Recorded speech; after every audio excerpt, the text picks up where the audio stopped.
So I was born in Pittsburgh, Pennsylvania, where I grew up in an area called Squirrel Hill, which is about 95% Jewish.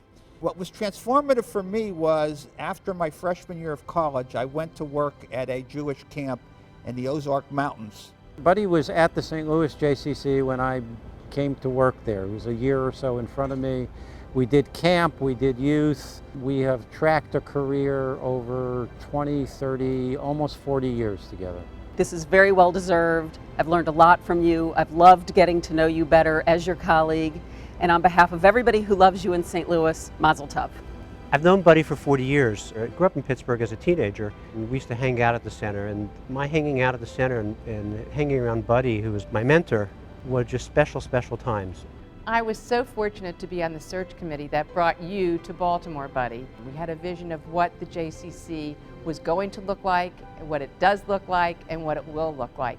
And Boychik deserved it, you earned it, and God bless you.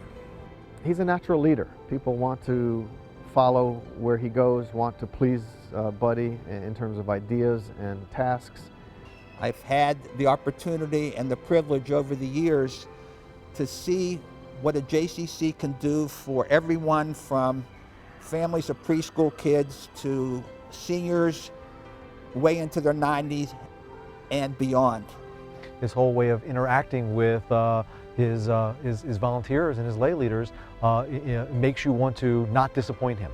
He treats everyone the same, like a good friend, like with no ego involved. What I've always seen in him is very strong leadership skills, and yet coupled with this wonderful open personality that makes everybody want to, come in the door and participate in what's going on. If there's someone who knows how to create relationships and to craft relationships and the importance of relationships in this work and in just touching people's lives, it's Buddy Sapolsky. I think sometimes we lose sight as we become more and more business oriented what the impact of a JCC is on a community, on a neighborhood, and most importantly on the thousands of people we serve day to day. There was something about his charisma and just his warmth that was so engaging. He really pulled you in and got everybody involved. In Baltimore is a unique community in that there's so much interaction between the general community and the Orthodox community. Buddy came into that and understood it from the very beginning. It got a little more complicated when the JCC proposed to open on Shabbat.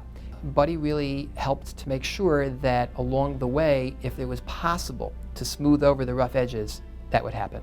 At the end of this process, because of the way it was done with dignity, it was done with respect, all stemming from Buddy at the helm. Partnerships were formed that had never been formed before. When Buddy came here, we had about 8,000 members, and we now have 17,000 members, 2 great facilities, and an extraordinary leader. Buddy Sapolsky, Executive Director of the Baltimore JCC.